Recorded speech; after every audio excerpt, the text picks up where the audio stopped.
Bueno, pues vamos a empezar la sesión de hoy, la segunda.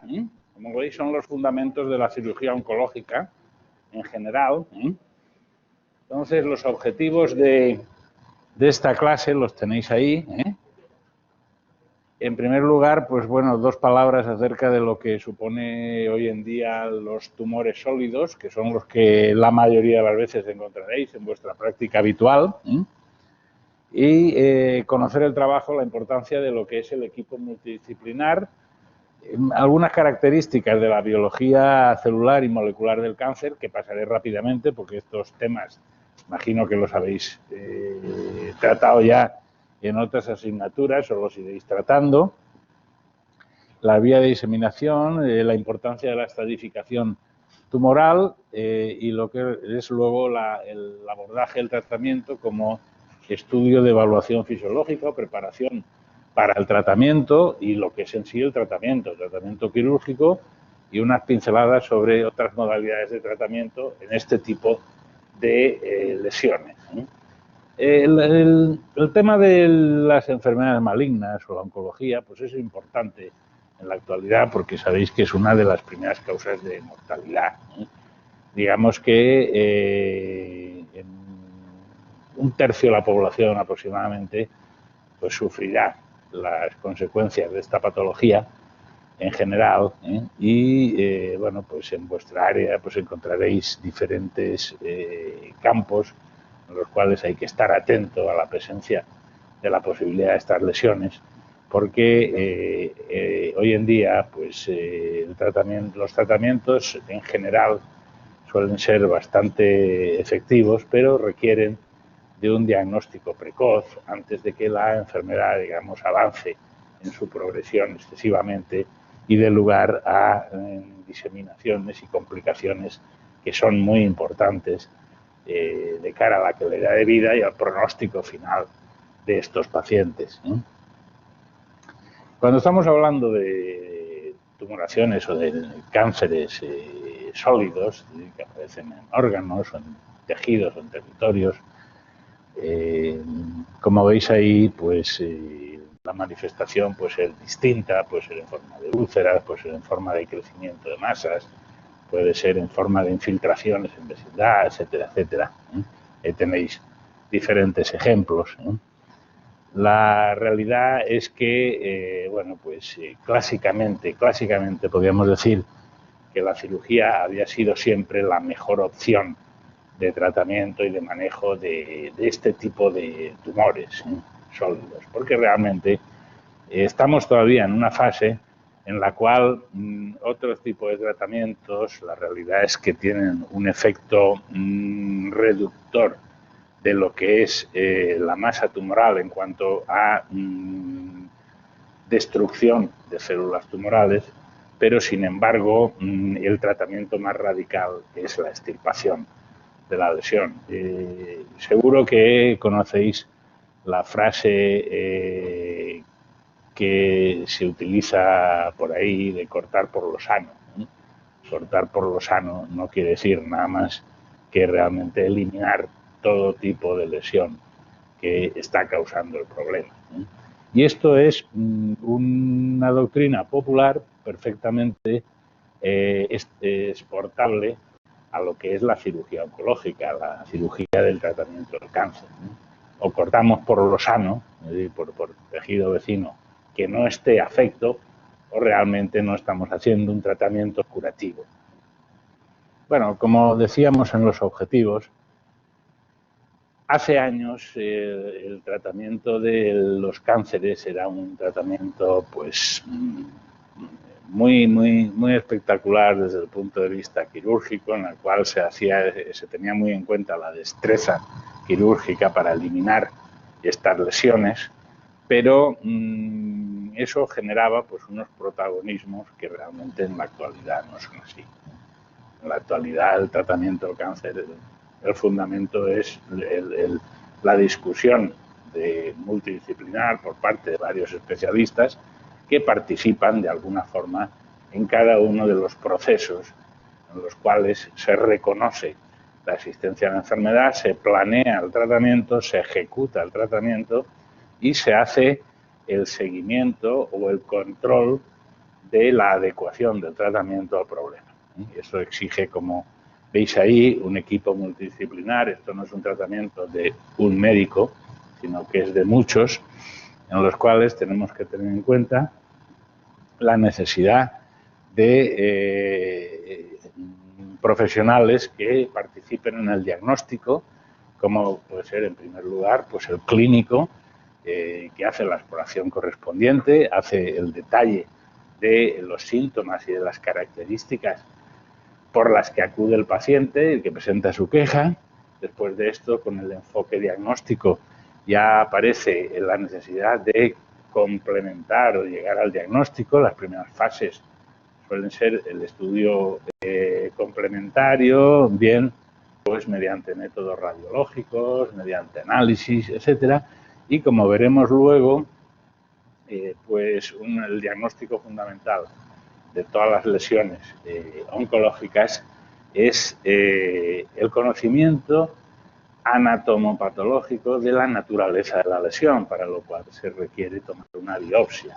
Una vez se ha tomado la biopsia, ya tenemos el diagnóstico, digamos, de enfermedad, y una vez tenemos el diagnóstico de enfermedad, hay que conocer el punto en el cual nos encontramos, ¿no? Como os decía al principio, el punto en el cual nos encontramos es que la enfermedad tiene una línea de progresión. Esa línea de progresión, que ahora veremos realmente cuál es, a la hora de enfrentar los tratamientos es distinto.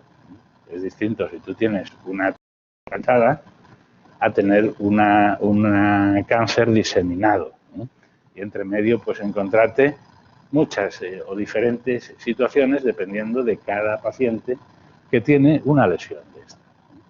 Entonces, una vez, digamos, conocido el avance de la enfermedad, que esto es lo que se logra es mediante un sistema de estratificación preoperatoria o pretratamiento. Una vez conocida la situación de esa enfermedad, entonces ya se planea el tratamiento, y en el tratamiento entran en juego cirujanos y otro tipo de especialistas, como pueden ser los radioterapeutas, que dan la radioterapia, el oncólogo médico, que da la quimioterapia y organiza toda la secuencia de tratamiento, etcétera. Es decir, van entrando distintas especialidades que forman parte de ese equipo multidisciplinar para tratar de alcanzar el objetivo. ¿Cuál es el objetivo? Lógicamente, el objetivo es la curación del paciente en estos casos, ¿no? Bien, dos palabras sobre la biología celular del cáncer. Como creo que esto lo sabéis ya, o bueno, lo vais a conocer más en profundidad a lo largo del grado. Las lesiones en las que englobamos la palabra cáncer realmente lo que definen son un grupo celular que dentro de un tejido se autonomizan o, digamos, empiezan a crecer con unos sistemas de crecimiento progresivo independiente del tejido en el cual asientan, y además con unas características anatomopatológicas que se desvían de la naturaleza de ese tejido.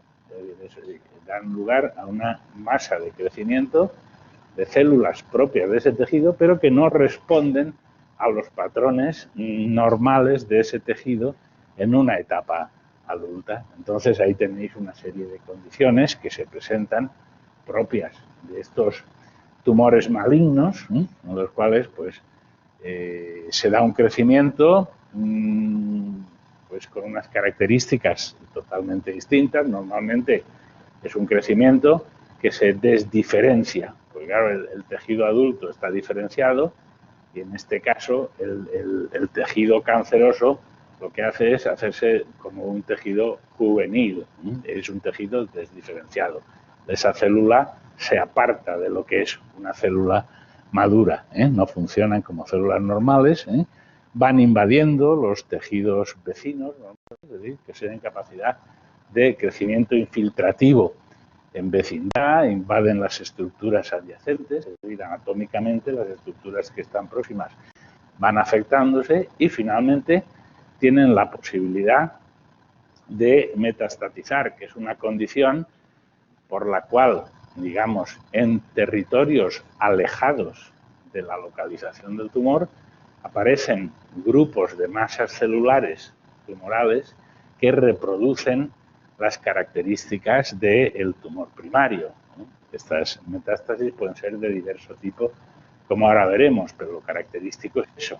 Es decir, que tú tienes un tumor, por ejemplo, a nivel del intestino, y de repente te aparece un tumor en el pulmón, y cuando se hace el estudio histopatológico, ese tumor que hay en el pulmón no es de tejido pulmonar, sino que es de tejido canceroso intestinal.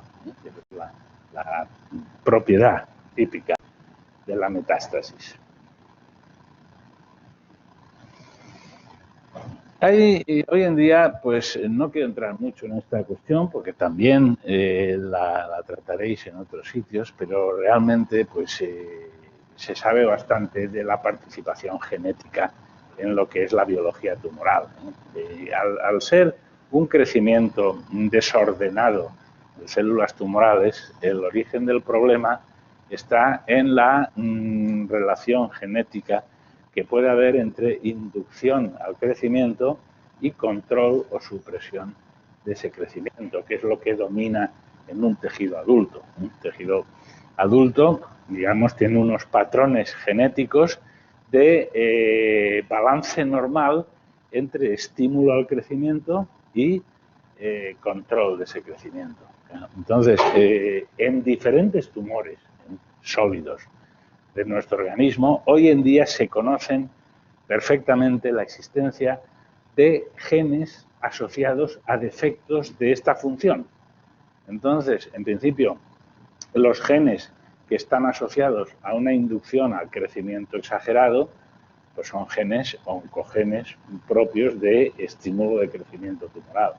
Mientras que los genes que controlan ese crecimiento, en un momento dado pueden verse, digamos, minusvalorados o suprimidos, y entonces, bueno, pues favorecen el que ese grupo celular también se comporte de una forma anómala en este sentido. Bien, ya depende de cada tipo de tumor, se están identificando muchos, hace muchos años que se han identificado algunos y cada día se irán identificando más, porque en el fondo la cuestión, digamos, de degeneración maligna, de aparición de estos tumores, está muy relacionada genéticamente. No solamente eso, es decir, no solamente es un problema genético, hay muchas veces que ese problema genético, digamos, está inducido desde etapas primarias de la transmisión genética de padres a hijos, porque hay formas familiares de desarrollo de tumores, pero hay otras formas en las cuales esa capacidad de degeneración se ve influida por agentes externos que hace que predominen genes de un tipo o de otro. Por lo tanto, no solamente es un factor genético el que encontramos en la biología y en el crecimiento tumoral, sino que muchas veces lo que realmente tenemos son también factores ambientales que modulan de alguna forma la expresión de esos genes. Lo que hablábamos antes, el crecimiento tumoral, por un lado a nivel local, lo que produce es un fenómeno expansivo. Ese fenómeno expansivo da lugar a la aparición de una masa, pero en un momento dado esa masa tiene capacidad, digamos, para, infiltrando territorios vasculares, dar lugar a una diseminación o una suelta de células a nivel de diferentes sistemas de recolección dentro del tejido y que pueden progresar. Esas células pueden ser, digamos, viables de manera que queden implantadas en territorios alejados. Aquí tenemos tres vías clásicas de diseminación de los tumores malignos. En primer lugar, la vía vascular, en segundo, la vía linfática y en tercero, la exfoliación de células viables. Vamos a detenernos un momento en la diseminación vascular. Claro, el tumor localmente crece y a la vez que crece tiene unas necesidades nutricias. Entonces va aumentando la vascularización de ese tumor. Y esas células, en el momento en el que tienen ese crecimiento tan exagerado, tienen capacidad de invadir estructuras vasculares, con lo cual pueden pasar directamente a la sangre. Entonces, por vía vascular, por vía sanguínea, esas células empiezan a tener capacidad de viajar y alejarse del territorio de origen y generar a distancia un nuevo tumor secundario, que es lo que se conoce como metástasis. Ese sería el mecanismo vascular. Pero sabéis perfectamente que a nivel de los territorios también existe una circulación linfática.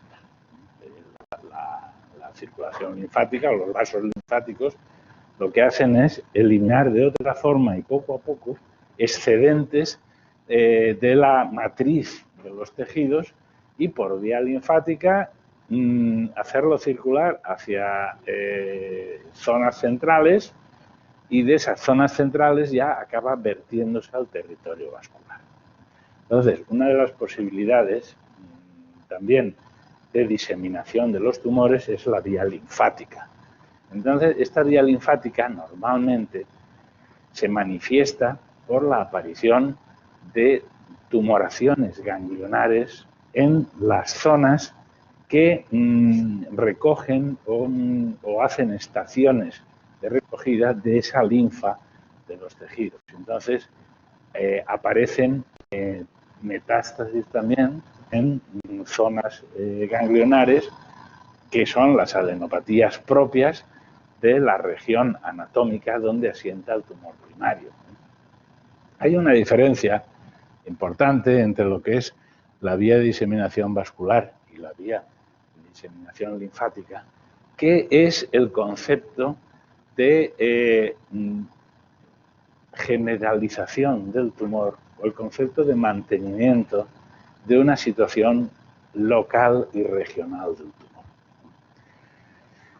Mientras la metástasis linfática, digamos, se genere por circulación de células tumorales dentro del sistema linfático, pero quede atrapada en ganglios que son dependientes del territorio donde asienta el tumor, podemos estar hablando de una diseminación regional del tumor. Con lo cual, un paciente que tenga metástasis linfáticas y que estén confinadas dentro de su territorio de distribución anatómica, podemos considerar que está en una etapa de diseminación loco-regional. Mientras que en el momento en el que, digamos, se supera esta etapa regional o directamente se produce la invasión vascular y aparece la metástasis a distancia, independiente de tejidos linfáticos, ahí lo que tenemos es una diseminación general. Es un estadio, como ahora veremos, más avanzado de la tumoración. Luego hay una tercera posibilidad, que es la exfoliación de células viables. Normalmente esto se da en tumores en los cuales se alcanza el límite del órgano o del tejido en el cual asienta el tumor y se produce la capacidad de suelta de células tumorales libre en el territorio o en la cavidad en la que está asentada la víscera o el órgano. Esto se ve muy clásicamente en nuestro campo, por ejemplo, en los cánceres de estómago, los cuales tienen mucha capacidad de exfoliar células una vez han llegado a la serosa gástrica, en los cánceres de ovario también, los cuales, bueno, pues alcanzado la capa limitante del ovario, muchas veces se exfolian o se liberan células libres a la cavidad abdominal. Y entonces se produce una enfermedad que es regional, aunque ya tiene un concepto más próximo a la generalización, porque habitualmente este tipo de metástasis tiene capacidad para dar lugar a una extensa enfermedad dentro de una cavidad anatómica, como puede ser la cavidad abdominal, otras veces la cavidad pleural, etc. Este mecanismo, como os digo, es un mecanismo por exfoliación, es decir, por suelta directa de células tumorales dentro de una zona de la cavidad donde asienta el tumor. Bien, el proceso de formación de metástasis es complejo, es un complejo biológico importante en el cual pues, requiere la adhesión y la invasión de tejidos, el crecimiento de tumor nuevo. En ese tumor nuevo debe haber un sistema de producción de vasos o angiogénesis particular y por lo tanto es un concepto algo difícil de entender, pero que biológicamente es claro en el momento en el que, digamos, grupos celulares con esa capacidad invasiva alcanzan un territorio, se establecen y se produce esa metástasis. Como os decía antes, las vías de diseminación son distintas en función de la estirpe histopatológica, muchas veces, como veis ahí, pues los sarcomas tienen una facilidad para generar metástasis por vía vascular, mientras que los tumores epiteliales, por ejemplo, como pueden ser mama y colon, pues muchas veces la vía de diseminación es más linfática y también vascular, pero bueno, es más de tipo linfático. Perdón. Bueno, es importante reconocer, porque claro, la diseminación linfática, la diseminación metastásica, linfática, vascular, exfoliativa, etcétera, estas vías de diseminación lo que determinan, como os digo, como os decía al principio, es el reconocimiento del estadio en el cual nos encontramos para tratar o para manejar la enfermedad del paciente que tenemos delante. Y esto es uno de los puntos importantes de cara a la planificación del tratamiento definitivo del enfermo y, como os decía, forma parte de la discusión multidisciplinar a nivel de distintos grupos del manejo de ese problema. A la hora de estadificar los tumores, desde hace más de 100 años, hay un reconocimiento de la necesidad, que os decía, de conocer en qué fase de la enfermedad estamos. Se han hecho muchos intentos de clasificación, porque te das cuenta de que no es lo mismo tratar a un enfermo que tiene un tumorcito de este tamaño que tratar a un enfermo con un tumor de este tamaño o diseminado a lo largo del cuerpo. Entonces, hay muchos intentos, cada tumor tenía su sistema de estadificación en el momento en el cual reconocías el problema y normalmente esta estadificación se hacía por estudios complementarios, por estudios anatomopatológicos, etc. Pero en un momento dado, de alguna forma, esto se unifica. Esto viene a suceder hace unos 50 años. El sistema de estadificación se unifica en los tumores, aunque cada tipo de tumor tenga luego su sistema individual, pero se unifica en el sentido de crear una clasificación que contemple el crecimiento del tumor local y la capacidad invasora o de diseminación de ese tumor. Y esto se universaliza a nivel de todos los tumores. Eso es lo que se conoce como sistema TNM. El sistema TNM contempla 3 variables. La variable T es asimilable a tumor. Entonces, la variable T de lo que te habla es de la fase de crecimiento del tumor primario o la fase de crecimiento local del tumor, ¿de acuerdo? Normalmente tenemos esta clasificación va de T0 a T4, esto es lo habitual. Entonces, T0 es la incapacidad de detección del tumor, mientras que el T4 es la capacidad, digamos, el reconocimiento del estadio más avanzado localmente de crecimiento del tumor, ¿de acuerdo? El factor T hace referencia a la capacidad de crecimiento del tumor primario. ¿O en qué situación de crecimiento está el tumor primario? Factor N es la situación en la cual tenemos los nódulos linfáticos. Como os decía, la mayoría de los tumores tienen una capacidad de metastasización linfática y, por lo tanto, bueno, pues eso se contempla como un factor de esa clasificación. Nódulos linfáticos. N0, habitualmente hasta N2 o incluso en algunas N3.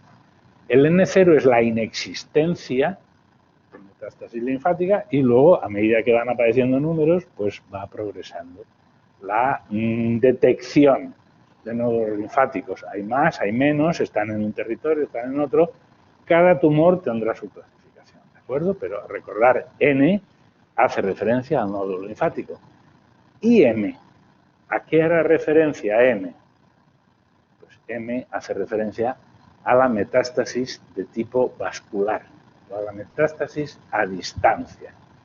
Es decir, cuando un paciente tiene un M0, esto quiere decir, lógicamente, que no tiene metástasis vasculares a distancia. Cuando un paciente tiene M1, quiere decir que las tiene, estas metástasis. Por ejemplo, en pulmón, en hígado, en cerebro, etc. ¿De acuerdo? Bien, ese sistema TNM, que como veis ahí se va agradando, de menos a más, al final lo que hace es una combinación de los tres factores. Entonces, un paciente puede ser T2, N1, M0, puede ser T4, N0, M0, es decir, te va combinando las diferentes posibilidades de crecimiento del tumor. Inicialmente se utilizó mucho con la pieza en la mano y con el estudio complementario. Hoy en día, con la estadificación preparatoria, lo que se pretende es conocer el estadio antes de iniciar el tratamiento de los tumores, ¿eh? Y esto se consigue bastante bien. Pero bueno, fijaros ahí cómo de esas combinaciones distintas en las cuales tenemos las distintas situaciones del factor T, N y M, surgen los estadios de la enfermedad neoplásica. Entonces, los estadios, habitualmente, van desde un estadio 1 a un estadio 4.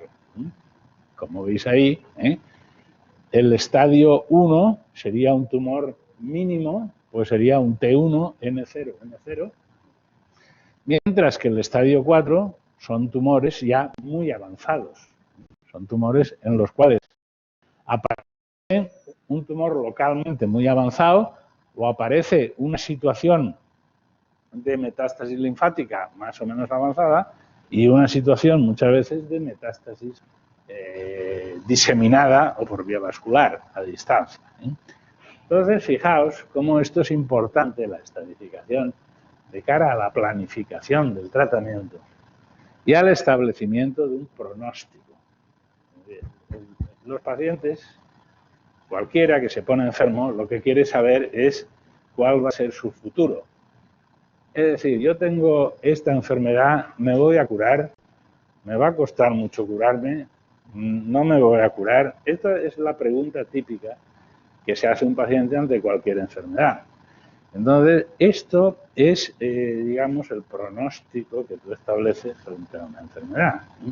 Cuando conoces la situación en cánceres de cómo está la enfermedad, cuando tú haces el diagnóstico, puedes sentar una capacidad pronóstica. Y esta capacidad pronóstica la tenéis reflejada en lo que es la probabilidad de sobrevida, la probabilidad de supervivencia, con arreglo a esta clasificación de los estadios de la enfermedad. Fijaos cómo, en general, esto no es una clasificación universal de tumores, esto puede ser una clasificación de un tipo de tumor, pero otra puede ser parecida.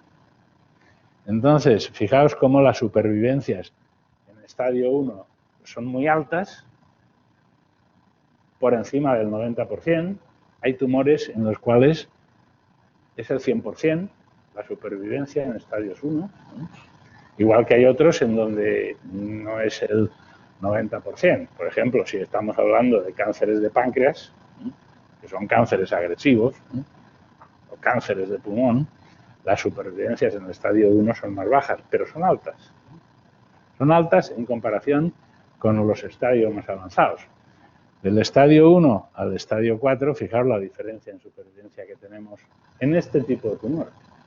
O sea, un enfermo tiene más de un 90% de probabilidades de sobrevivir, y esto se contempla siempre, las supervivencias en cáncer, se habla de 5 años.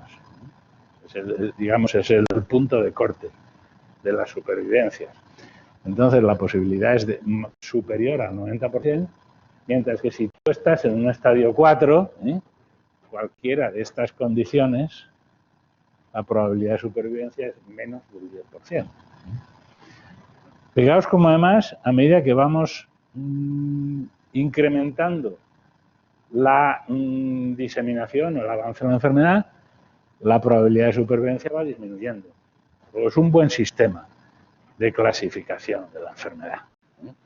Y como os decía, es un buen sistema de cara a establecer un pronóstico, pero es un buen sistema también para conocer el tipo de tratamiento y el tipo de seguimiento que requiere ese enfermo concreto. Bien, una vez tenemos al paciente diagnosticado y estadificado por los sistemas, digamos, clínicos y complementarios que sean oportunos en cada tipo de tumor, entonces ya vamos a la evaluación preparatoria o al manejo terapéutico de ese cáncer, ¿no?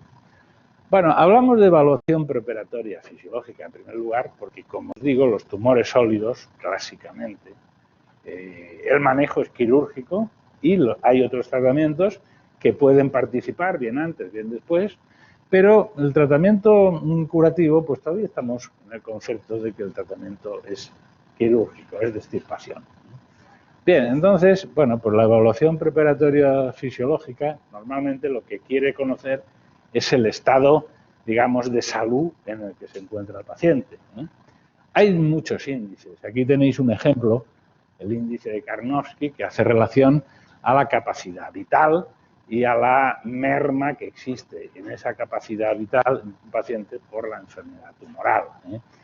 La mayoría de los pacientes en un estadio inicial pues están con un índice de Karnofsky muy elevado porque no tienen prácticamente ninguna merma de su capacidad vital, mientras que a medida que va avanzando la enfermedad va descendiendo este índice de Karnofsky. No es un índice que utilizan mucho los oncólogos médicos de cara a la evaluación, pero es un índice que utilizamos poco los cirujanos de cara a la evaluación. Los cirujanos utilizamos más el sistema de clasificación de la Sociedad Americana, es muy antiguo también, que es el sistema ASA, como veis ahí, que es la Sociedad Americana de Anestesiología, que bueno, pues establece los límites entre un ASA 1 y un ASA 5. Un ASA 1 sería un paciente totalmente sano, mientras que el ASA 5 es el paciente moribundo con una supervivencia,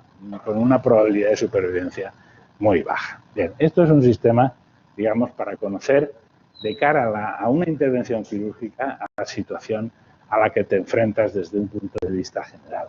Pues claro, luego desde un punto de vista general el paciente puede ser inoperable muchas veces, ¿no? Un paciente moribundo con una supervivencia, con una probabilidad de supervivencia muy baja, es un paciente prácticamente inoperable, ¿no? Hay que corregir situaciones, digamos, adversas dentro de la intervención que puedan dar lugar a complicaciones posteriores, ¿eh? Una de las grandes complicaciones, la complicación fundamental de la cirugía de resección son las infecciones postoperatorias. Y las infecciones postoperatorias están muy influidas o muy mediatizadas por el estado nutricional del paciente, qué condición metabólica y de salud nutricional tiene ese paciente. Luego, muchas veces hay que tratar de corregir deficiencias nutricionales, hay que tratar de corregir alteraciones sistémicas del paciente.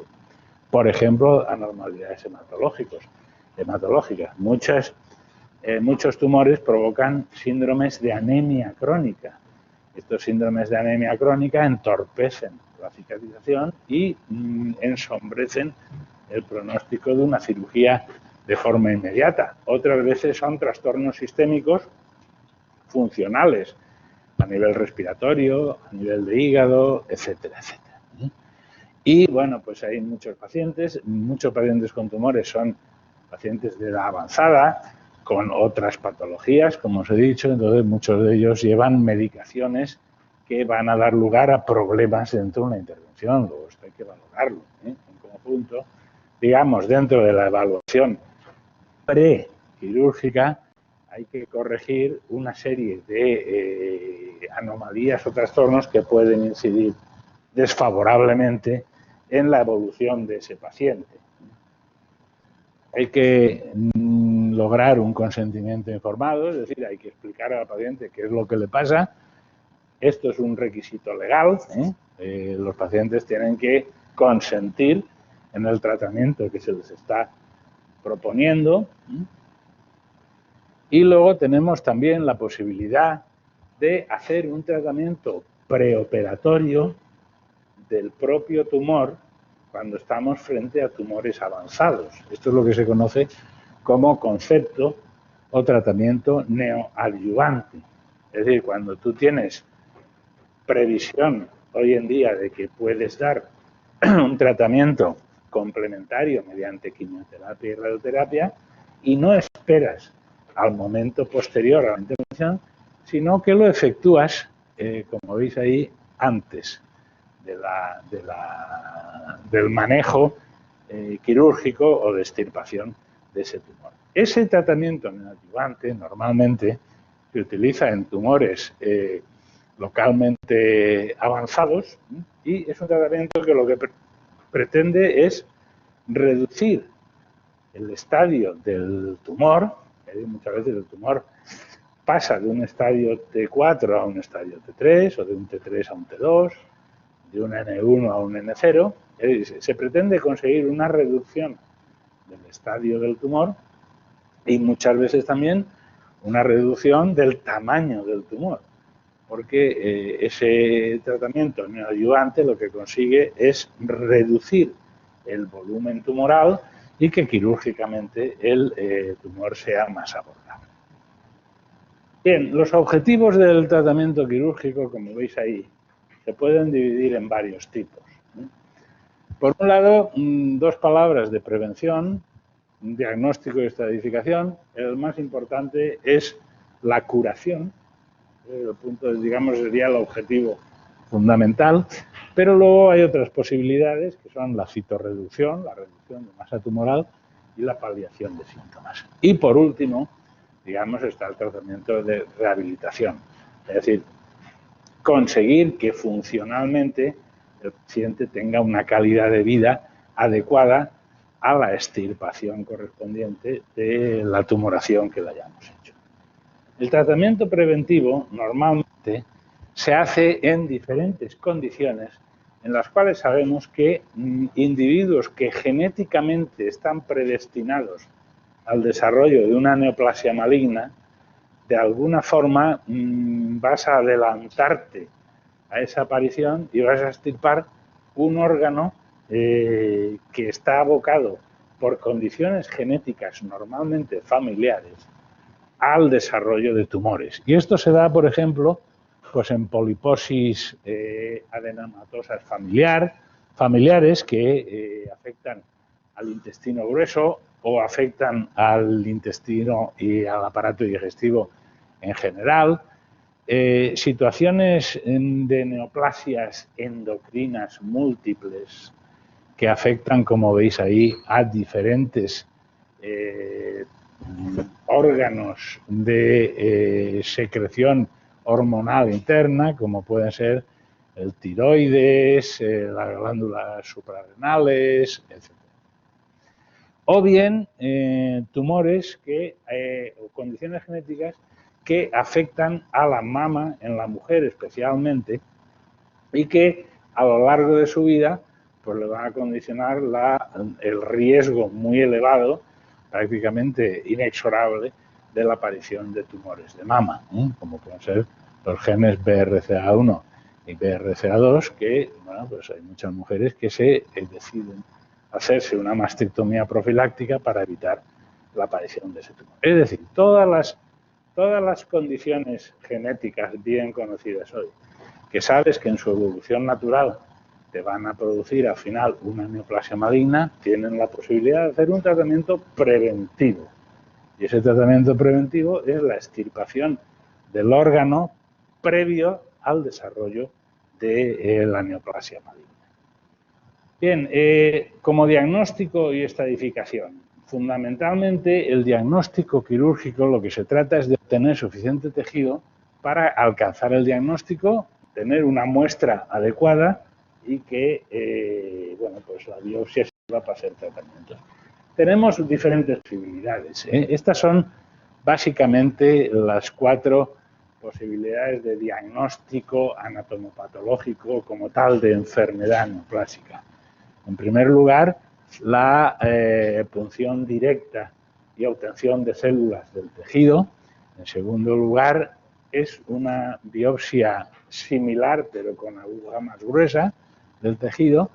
Luego está la biopsia por incisión, es decir, obtener una muestra del tejido. Y finalmente, la biopsia por excisión, en tumores en los cuales extirpas el tumor y con ello estableces el diagnóstico. Como veis ahí, de menos a más, lo que implica es obtener más cantidad de células para llegar a ese diagnóstico. Eso es diagnóstico, digamos, de enfermedad, es un diagnóstico anatomopatológico y a partir de ahí ya viene la estadística. El tratamiento realmente de lo que pretendemos con la cirugía oncológica es la curación del paciente. Y la curación del paciente se consigue habitualmente con la extirpación del tumor primario y la resección en bloque, obteniendo unos márgenes libres. Es decir, y en 2 palabras de la sabiduría popular, como os decía al principio, cortar por lo sano. Es decir, cuando tú tienes un tumor, no se trata de extirpar puramente la forma tumoral, sino de extirpar los tumores con márgenes libres, márgenes sanos, adecuados para que esa extirpación sea radical, que es el concepto fundamental de la cirugía oncológica, la radicalidad. Y eso implica la extirpación completa del tumor. Pero con una nota muy importante de atención, que es la necesidad de extirpación del propio tumor y de la extensión linfática. Acordaos que os decía yo que una gran mayoría de tumores tienen capacidad de metastatizar por vía linfática. Entonces, el territorio de drenaje linfático donde asienta el tumor debe ser extirpado en la cirugía radical también.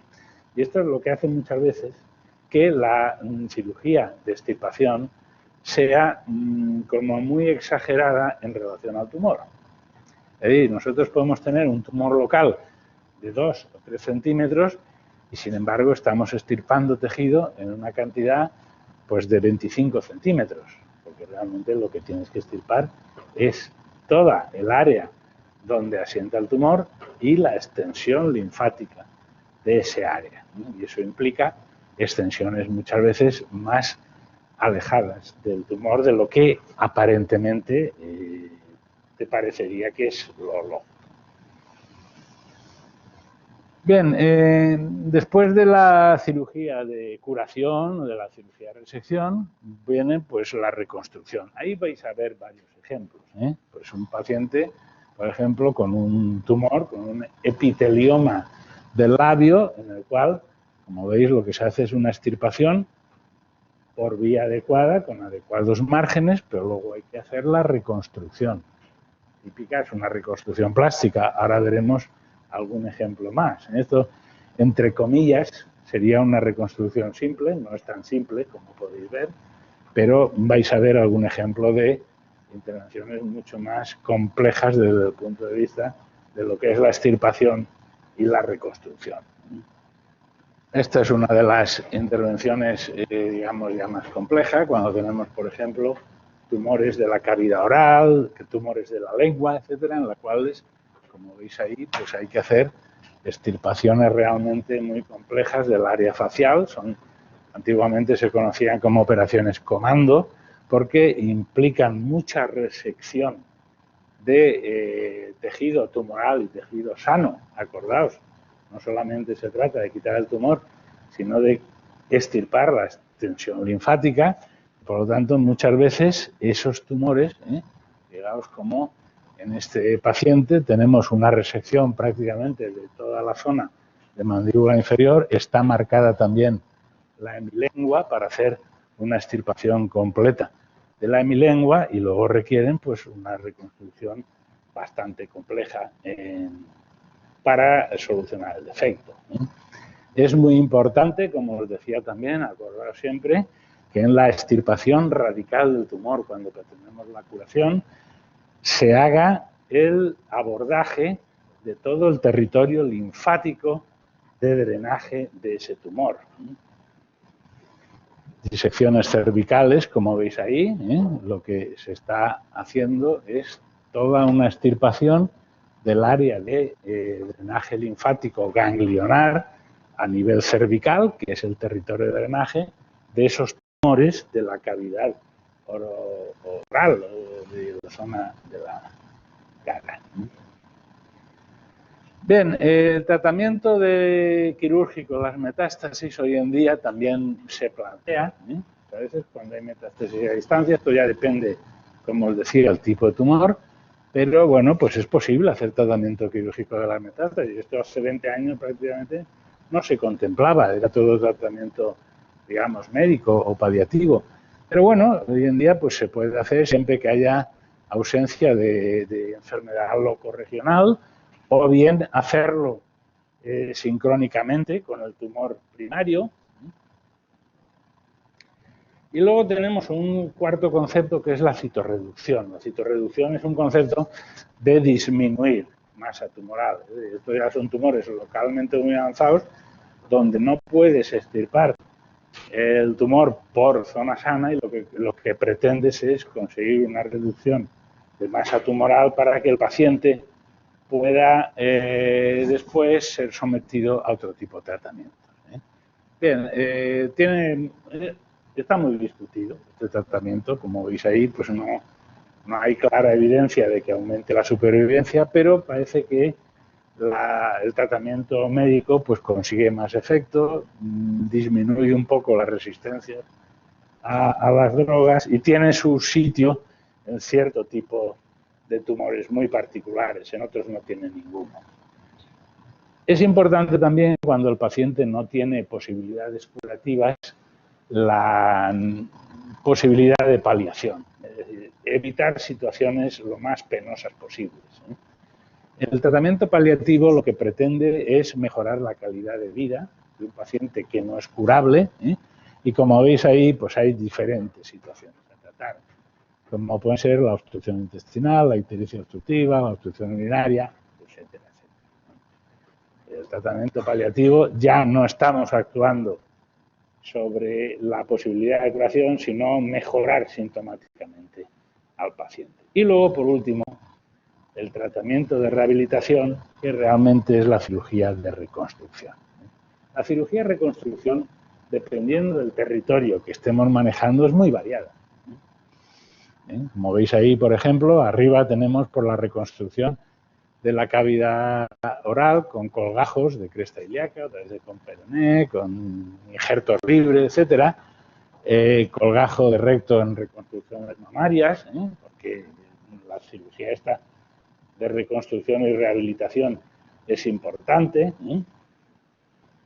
Ahí tenéis un ejemplo pues, de cómo, digamos, toda una extirpación del labio y del mentón pues acaba con una reconstrucción, con un colgajo del antebrazo, que es importante de cara a la evolución del paciente. La posición de colgajos bilaterales para un tumor del suelo de la boca, con lo cual hay que marcar, digamos, las zonas faciales para luego hacer los correspondientes colgajos.